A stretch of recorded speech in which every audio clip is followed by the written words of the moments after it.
Welcome to my first video on electromagnetic theory. We will begin with the very basics of the matter. We will begin discussing what is called electrostatics. Now, what this, of course, means is the case of electric charges and electric fields in the case where things are static, nothing moves. And of course, we have to begin in the case where nothing moves, because when things move, everything becomes more complicated. So electrostatics is just the most basic scenario. It isn't particularly realistic because in real life things move. But if you look at like a snapshot, a picture of an interaction, then electrostatics can be quite reasonable to understand what is going on. Now, why do we even care about electricity and eventually magnetism? Well, the main reason is that the forces of electricity and magnetism, and as we will see much later on, the combination in the electromagnetic force, is actually one of the fundamental forces of nature. And actually, the vast majority of what you see around you exists because of the electromagnetic force. So understanding it is the basis for understanding, honestly, basically every single thing that is going on around you. So let us begin discussing the core concepts of electrostatics, and that is, let's begin discussing the concept of an electric charge. This is somewhat abstract. And where does this concept come from? This is actually something that comes from history.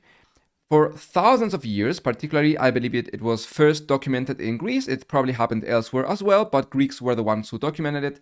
People noticed that if you rubbed certain materials together, you could find that now certain materials attracted each other at a distance or maybe even repelled each other. So they noticed that depending on which materials you rubbed against each other, we will later understand why rubbing materials does this, but they understood that there were two different kinds of interaction.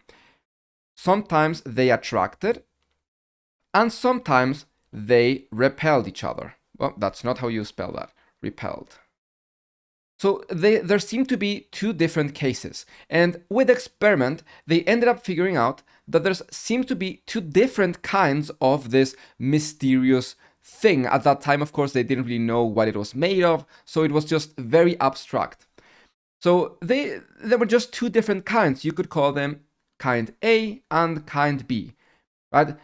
And they noticed that if you have A and A, right, so if you have A and A, you get a repulsion. If you have B, B, you get repulsion as well. And if you have either AB or BA, you get attraction. So that is something that people just noted through experiments. And as time went on, physics got more sophisticated, they got more mathematical tools, so they were in a place to, give these A and B weird things that they didn't quite know about. They gave them names.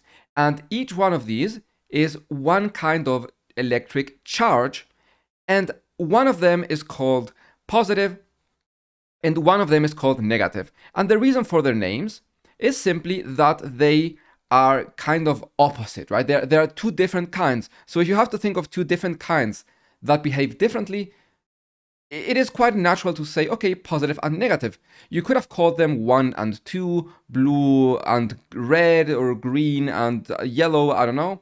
But positive and negative does have an easy way to translate this into mathematics. But of course, this doesn't mean that one is better than the other, that one is greater than the other, or anything like that, right? And what we call negative could just as well have been called positive, even though, of course, later we do see that there's a reason for why one is negative, one is positive, but a priori, right, at the beginning, it doesn't really matter that much, and in fact, you could just as well do things with the convention the other way around. So the point is that there exist two kinds of electric charge, positive and negative, and they are defined, at least before we go into what is going on in the subatomic level, right, when we go into electrons, which are the basis of electric charge, and then protons, which are for positive charge.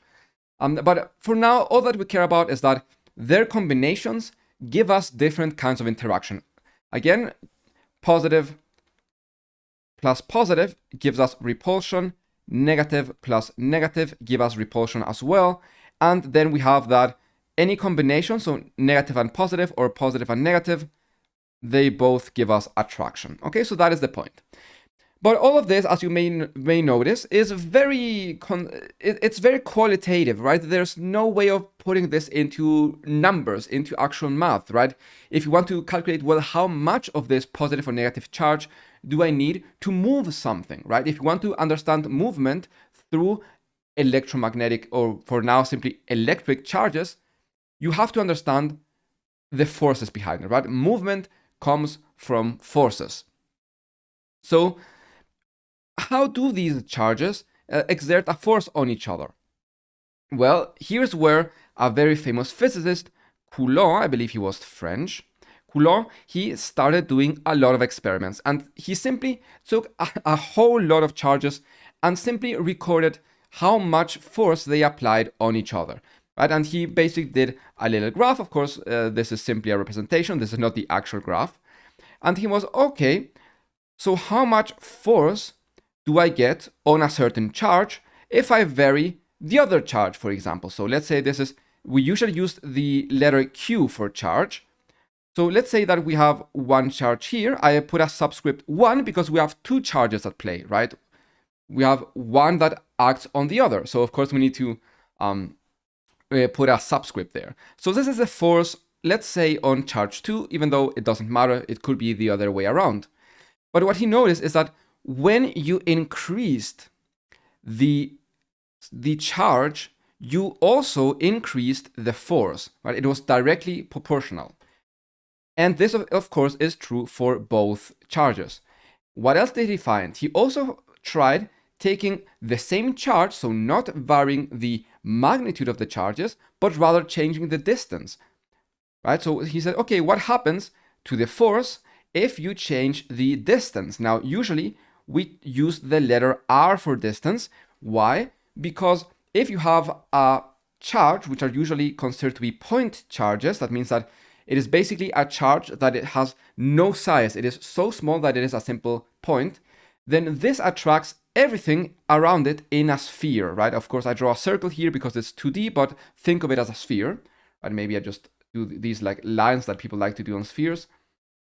So this is spherically symmetric, which means, of course, that every single piece on the sphere experiences the same force, which is why it is very convenient to use a notation in spherical coordinates, sometimes polar, depending on the circumstances. And R is a very, very convenient notation, R simply being the distance from the center to the sphere, which of course would be the radius, which is why we use R. Okay, so what happens? Now, by varying the distance, what Coulomb noticed is that the force decreased as 1 over R squared. So putting everything together that he found, basically that the force increased proportionally to the charge of both charges involved in the process, and it decreased inversely proportional to the square of the distance that separates the two charges, then you could construct that the magnitude of the force is some constant of proportionality that we will determine experimentally, and then one of the charges, another one of the charges, right, their magnitudes, and we divide all of this by the magnitude of the distance that separates our two charges. So that is the magnitude of the force between them. So let me just put this maybe in drawing. So let's say that this right here is our charge Q1, and this right here is our charge Q2. Then the distance between them is this right there, which we call R vector. Okay, and R vector, of course, we can find its magnitude by taking the absolute value. How do we find that? Of course, this is very important, never forget. The magnitude of a vector is going to be basically Pythagoras, right? The Pythagorean theorem. This is going to be its x coordinate squared plus its y coordinate squared plus its z coordinate squared, if it has one. And all of that is, you have to take the square root. So that is how you find the magnitude of this vector. And this is the magnitude of the force. Now, how do we measure a charge? A charge Q, we measure it in what we call coulombs. So very creative, we just use a C. So the unit for a charge is coulomb. So for example, Q1 can be 2 Coulomb, it can be 4 Coulomb, of course it can also be 1 millicoulomb, 1 microcoulomb, or something like that. Now, another very important thing that Coulomb determined experimentally is that opposite charges attract and like charges repel. Now, what does this mean mathematically? This means that if we have a negative charge, right, these two cases here are positive, but we could have Q2 equal to, for example, minus 3 Coulomb. In that case, we would get a minus sign in here. Now, what the minus sign means is simply that it's going to go in a direction that attracts them both. So what is this? So again, let's draw here Q1 and Q2. Coulomb realized that the force is always in a line that connects both of these charges. If they are the same charge, then of course the force is going to be, or it's going to have a positive sign. And what that means is that they will repel each other. So for example, if they are both positive, Q2 is going to go in that direction, Q1 is going to go in that direction. But if they are of different kinds of charge, then instead of repelling, they will attract each other and they will both go along the same line towards each other. Okay, so that is the basis of what's going on here. Now, we have discussed how to find the magnitude, but as we just saw, the direction is very important. So what we will do here is if we want to find the vector itself, the vector for the strength of this force, we have the unit vector. We write this as r hat. This hat here means that this vector has length 1. It has unit length. Now, why is that important? Because that simply means that we are not changing the magnitude. Because if this has maybe length 2, length 0.5, length 3, you are changing the magnitude here. This is simply a direction. And how do you find r hat? R hat you simply find by taking your vector, right? This vector is going to be maybe in x, y, z, so maybe 2x, 3y, 4z, for example, right? In the directions x, y, z, I mean. Then you divide that by its magnitude, which we already know how to find. And that is how you get this r hat. So you can write this same expression for the case, just using that other notation. It's going to be the exact same thing, but it's a different notation. Sometimes one is going to be more comfortable than the other, but they are always equivalent. So this is our vector. I'm writing, instead of our hat here, this thing right there. So we already wrote this. Now we need to divide by the modulus, or I'm going to use the same notation now, of this thing squared times this. So we get this thing cubed. Okay, so that is how we find the force. Now there is one more thing to discuss regarding force before we move on. And that is that, let's say that we have our Cartesian coordinate system. We will do enough examples to show you how exactly we solve problems with this, so don't worry. Now, let's say that we have several charges. So maybe one charge here, and maybe another charge here.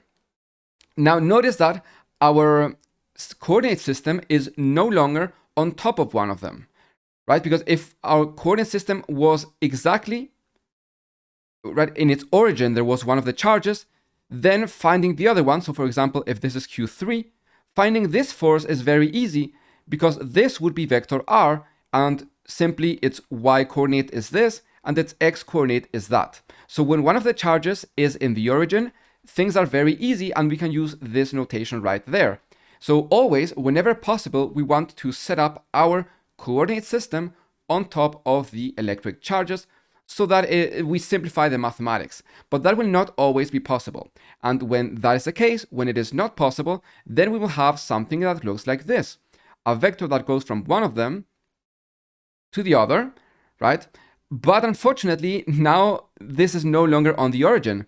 So this situation is a little bit more tricky because what we are interested in is this vector r right here. Now be wary because different teachers use different kinds of notation, and here you will see a lot of different r's. But all that matters is the idea of what's going on, and then you can use whatever notation you want. You can even make up your own notation. So the important quantity is this vector that joins our two charges of relevance. We have this third charge, but we won't be using it anymore. And then we have a vector that is the position of one of our charges. Maybe we can call this R1, but many times teachers name this maybe R prime, or sometimes they use a weird R that I can't really draw. It's something like this, but it doesn't matter. The important thing is that this is one position vector, and then you have another position vector that describes the position of this other charge, okay? And we know from addition and subtraction of vectors that R, this vector R, is simply the subtraction of these two vectors. So this is simply R2 minus R1. And its magnitude is simply the magnitude of this quantity. So it doesn't really matter which one you take here, which one subtracts which. And if you want to find the force in the case where your charges are not in the origin, then all you need to do is take precisely this, right? So all you need to do is you take the exact same equation, k, q1, q2, divided by the absolute value of r2 hat minus r1 hat cubed, and then you multiply by our vector. Of course, now the vector is going to be r2 minus r1 vector, right? It is the same thing. I'm just plugging in instead of this vector. I'm plugging this in, and this is now a parenthesis. It's not the modulus. I simply want to separate this because we are multiplying by the remaining, or the vector that remains after that. All right, so that is how you find the force in that case. But don't worry, it seems like a lot of different equations, but in the end, all you're looking for is this r vector, and as we will later see, finding it will lead us to use the right equation naturally. Okay, so I simply want you to be exposed to these equations, and as we do more and more problems and exercises, you will then see that it's going to come naturally. Now, what is this constant k? That's something I haven't really discussed so far. So this constant k was determined first experimentally, and eventually there was more of a background in terms of physics, but that is a bit more advanced. It is 1 over 4 times the number pi times this amount epsilon 0. Now epsilon 0 is what we call the permittivity, so permittivity of free space. This is basically a quantity that tells you how well the electric charges and fields that we will see later on can move and permeate space where there is nothing, right? A vacuum, basically. Later on, we will see that if we have a material in which we have an electric field, we will have a different kind of permittivity and different kinds of values for this epsilon.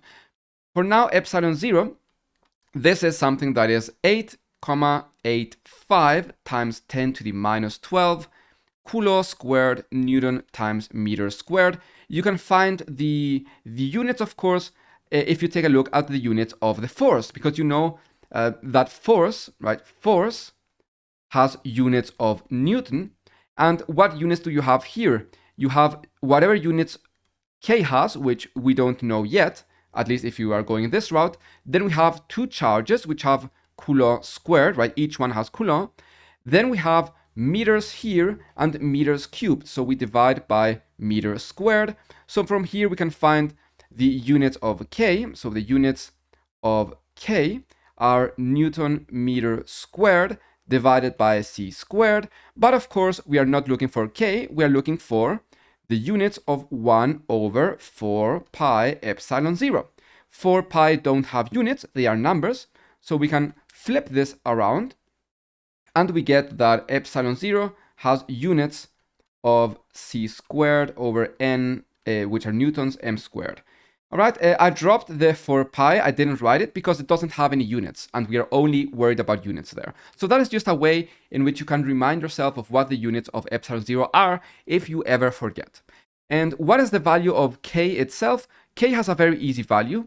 K has units, as we saw, of Newton meter squared over Coulomb squared, and it has a value of 9 times 10 to the 9th. And then, of course, Newton meter squared over Coulomb squared. It is a very easy number to remember. It's 9 times 10 to the 9th, even though I don't think you should remember it, but I guess it depends on your teacher, so in case you need to, there it is. Okay, so that is the basis of the Coulomb force. Now let's go for an incredibly important concept, and it's the final one for this lecture, which is the superposition principle. Superposition. This is incredibly important. Together with the Coulomb force, this forms the basis of the entirety of electrostatics. So what this says is that if we have a lot of charges, let's say Q1 and Q2 and Q3 and Q4, and you want to find what the force is from all of these charges onto some Q5, for example, then all you need to do is find the force between Q1 and Q5, and then add it with the force of Q2 and Q5, Q4 and Q5, and Q3 and Q5, right? So basically it says that if we want to find the total force acting on a certain charge, then all we need to do is add up the individual contributions from each one of the pairs of charges. So that is the superposition principle, and it is incredibly powerful, because even if you have a continuous distribution, right, you have a real life object that is charged, maybe like a sphere that is charged, then you can consider each part of the sphere to be a tiny particle. You integrate over the entirety of it, and you apply the superposition principle, and you can find the charge or the electric field very easily, which we'll actually do later on. So there we go. That is the superposition principle. Very quick, but extremely powerful. So I will see you in the next video where we'll continue dealing with some of the core concepts of electromagnetism. So I hope you liked this video. If you did, please consider leaving a like on the video, commenting and subscribing, and maybe even consider checking out my Patreon. So I'll see you in the next video. Thank you very much for watching.